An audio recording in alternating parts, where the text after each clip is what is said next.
Hare Krishna, welcome back to my channel. This is me Anand. आज हम करेंगे millennium science for junior class 4 का chapter 1 का पार्ट 4 और हम कोशिश करेंगे कि इस पूरे पार्ट में हम अपने जितने मतलब पूरा जो चैप्टर है कंप्लीट कर ले, क्योंकि बहुत थोड़ा सा बचा है। तो लास्ट में और उसके बाद हम लोग इसकी बैक एक्सरसाइजेस भी देख लिया जाएगा, मतलब नेक्स्ट वीडियो में, अभी नहीं क्योंकि वरना वीडियो लेंदी हो जाएगा। तो हमने लास्ट जो पढ़ा था तो लास्ट जो चैप्टर हमारा मतलब पार्ट जो 3 था उसको हमने छोड़ा था यहाँ पे, ठीक है, स्टोरेज ऑफ फूड पे।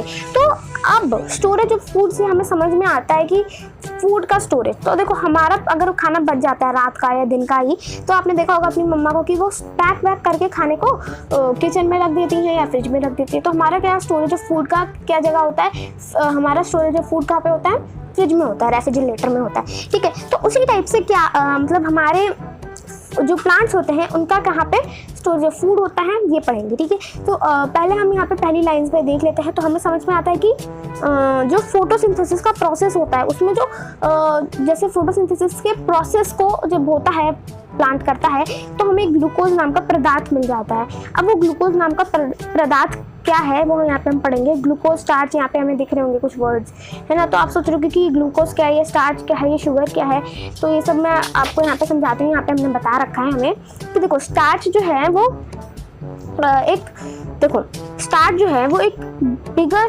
शुगर है, ठीक है, मतलब एक फॉर्म ऑफ शुगर है, एक तरह का शुगर है, ठीक है, जो ग्लूकोज के यूनिट्स को ज्वाइन कर करके बनता है। जैसे 3-4 है, ये ग्लूकोज ले लेते हैं, ठीक, ग्लूकोज के ये यूनिट है ग्लूकोज के, ठीक है, ये सब लोग, ये जो है ये लोग ग्लूकोज की यूनिट है, ठीक है।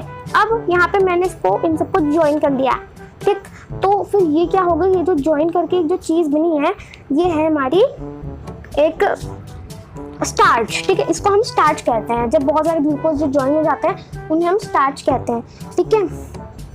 अब यहाँ पे हमें बताया जाता है कि तो यहाँ पे तो हमें समझ आ गया कि ग्लूकोज स्टार्च का क्या फंडा है इन सबका, ठीक है। अब ये एक चीज़ समझ में नहीं आई कि ये ग्लूकोज का जो यूनिट ज्वाइन करता है ये कौन करता है। तो ये जो ग्लूकोज के जो यूनिट ज्वाइन होते हैं और वो स्टार्च बन जाते हैं, तो उसका प्रोसेस ये हमारे प्लांट ही करते हैं, ठीक है। अब हम आएंगे कि जो हमारे फूड होता है, जो हमारे प्लांट्स फूड बना लेते हैं, उसका वो लोग क्या करते हैं, बना कर क्या करते हैं, मतलब कहाँ रखते हैं, क्या करते हैं। तो देखो भाई, जब वो खाना बना लेते हैं तब वो खाना बनाते ही वो पूरी जैसे अगर आपकी मम्मी खाना बना रही होती है किचन में और साइड में ला के आपको खाना भी दे रही होती है, या फिर खाना बन जाता है तो फिर वो सबको खाना वाना दे के खाने लग जाता है। तो सेम हमारे प्लांट भी करते हैं और खाना बनाकर वो अपनी पूरी जो उनकी ट्यूब लाइक बॉडी तो होती है, ठीक है, तो वो जो ट्यूब सा होता है ना उनका, उस पूरे में ऐसे भेज देते हैं, पूरे एक पार्ट में वो लोग भेजते हैं। लाइक स्टेम में लीफ, मतलब लीफ तो बनाती है, लीफ पूरे हर जगह भेजती है, स्टेम में भी भेजेगी, है ना, और रूट्स ये सब जगह भेज देती है। अब सब पूरी मतलब पूरी प्लांट को खाना वाना खिला देती है। अब कुछ खाना बच जाता है, अगर वो खाना बच जाता है तो वो लोग क्या करते हैं, देखो पहले तो भैया पहले वो खाना खिलाती हैं जिससे कि वो सरवाइव कर सके प्लांट, और प्लांट जो है उनकी ग्रोथ अच्छी हो, ठीक है। उसके बाद वो खाना को वो लोग क्या करते हैं, जब वो सारा खाना बन जाता है तो वो लोग खाने को साइड में स्टोर कर लेते हैं। स्टार्च जो होता है, खाना उनका स्टार्च है, ठीक है, तो जो स्टार्च है उसको स्टोर कर लेते हैं प्लांट के डिफरेंट पार्ट्स में, जैसे कि रूट में कर लेते हैं, ठीक है, लीव्स में स्टार्च, स्टेम स्टार्च को वो लोग करते हैं रूट्स में, लीफ में, स्टेम में, ठीक है। तो बहुत सारी जगहों पे वो लोग स्टोर कर लेते हैं, और वो उनके ये जो स्टोर वाला प्रोसेस होता है ना, ये भैया हर एक लिविंग बीइंग करता है मेरे हिसाब से, ठीक है। तो प्लांट भी तो लिविंग बीइंग होते हैं तो वो भी करते हैं, ठीक है। अब हम इनके एग्जांपल्स देख लेते हैं जो हम रियल लाइफ में, मैं आपको थोड़ा जिससे आप रिलेट कर सको चैप्टर में। तो यहाँ पे हमें दिखता है रेडिश, कैरेट, लीफ के अगर हम देखें तो कैबेज, मिंट, और स्टेम के देखें तो पोटैटो और शुगर केन मतलब गन्ना, ठीक है। तो हमें ये लोग दिख गए हैं। अब हम यहाँ पे देखेंगे कि ह्यूमंस जो होते हैं, अब जैसे कोई इंसान जा रहा है या कोई जानवर जा रहा है तो वो देखता है कि भाई यहाँ पे पत्ती है, जैसे जानवर जा रहा है तो उसको गाय जा रही है ना, तो उसको क्या दिखती है, पत्ती है, वो गाय उस पत्ती को खा लेती है, तो उसमें एक एनर्जी सी आ जाती है कि भाई अब मैंने खा लिया, अब मैं आगे जाऊंगी, अब मैं दूध दूंगी, है ना। तो उस टाइप से जैसे प्लांट को वो स्टार्च खाने से, बांटने से उनको एनर्जी मिल जाती है, उसी टाइप से ह्यूमन और एनिमल अगर उस स्टार्च को खाए तो उन्हें भी एनर्जी मिल जाती है, ठीक है।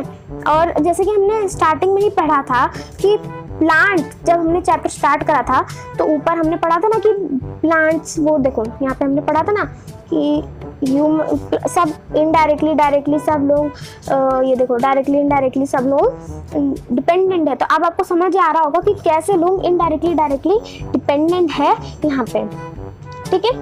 अब हम देखेंगे कि जो स्टार्च है, अब हमको ये तो बताया गया है कि ये लीफ लोग ये लोग भेज देते हैं स्टेम में, ठीक है। पर क्या देखो स्टेम में क्या स्टार्च होता है, तो यहाँ पे हम एग्जांपल देख लेते हैं, ठीक है। तो अगर आप लोगों के अभी स्कूल खुले होते तो आप लोगों को फिर बताया जाता कि ये मतलब एक्टिविटी कराई जाती, बट आप लोगों के स्कूल नहीं खुले हैं तो आप लोग सिंपली यूट्यूब पे जाना, सर्च करना। अभी पहले ये वीडियो देख लेना, सर्च करना, पता चल रहा है पढ़ाई बीच में छोड़ के सर्च करने लग गए, ठीक है। तो यहाँ पे हमें पहले सर्च करना होगा कि क्या स्टार्च जो है वो प्रेजेंट होता है इन पोटैटो।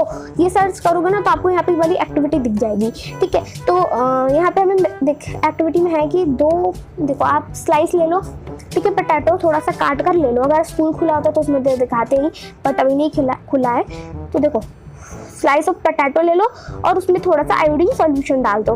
तो आप देखोगे कि जो अगर उसमें देखो जिस भी चीज़ में स्टार्च है, ठीक है, अगर आप उसमें आयोडीन सॉल्यूशन डालोगे तो उसका कलर ब्लू और ब्लैक हो जाएगा। तो यहाँ पे हमारे इसका भी कलर ब्लू एंड ब्लैक हो जाएगा, ठीक है। तो ये देखो इसमें आयोडीन मतलब इसमें स्टार्च था तो इसमें आयोडीन सॉल्यूशन डाला तो इसका कैसा कलर हो गया, देखो, है ना, ब्लू एंड ब्लैक। अब हम यहाँ पे आएंगे तो हमें यहाँ पे दिखता है जो मैंने आपको पूरा हिंदी में बताया कि ये ब्लू एंड ब्लैक हो जाता है, तो ये वही चीज़ हमें बताई गई है।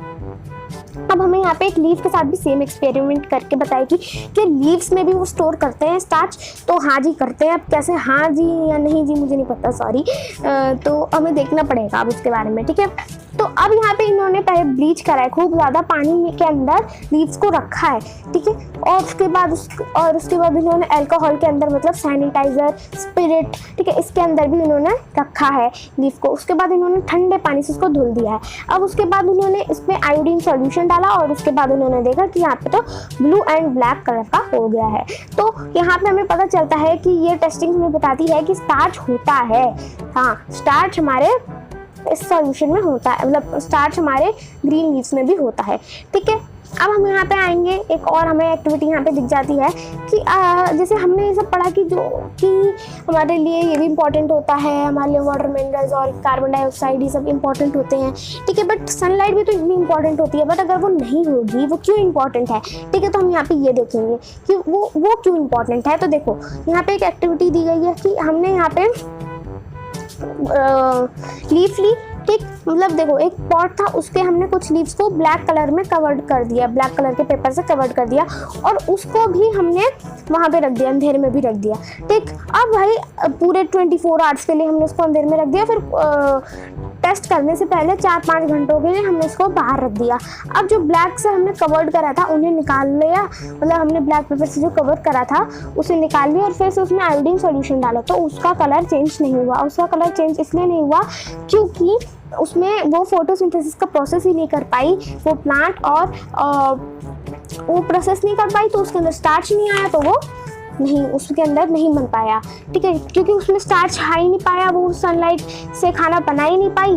तो देखो सनलाइट कितना इंपॉर्टेंट होता है ना यहाँ पे, तो वो खाना ही नहीं बना पाई तो वो उसका हमारा मतलब पूरा प्रोसेस ही बेकार हो गया, क्योंकि उसके पास सनलाइट नहीं था। पानी वानी सब दे दो पर उसके पास सनलाइट नहीं है, डार्क में रख दिया है, तो वो खाना ही नहीं बना पाई, उसके अंदर स्टार्च ही नहीं आया। अब स्टार्च प्रेजेंट ही नहीं है इसके अंदर, आप देख ही सकते हो क्या हालत हो गई बेचारी की, ठीक है। तो यहाँ ये टेस्टिंग बताती है कि जो सनलाइट होती है वो कितनी नेसेसरी है फॉर प्रिपेयरिंग फूड, ठीक है। तो आज के लिए इतना ही, और अब हम मिलेंगे आपको नेक्स्ट वीडियो में जिसमें हम इसकी एक्सरसाइजेस करेंगे।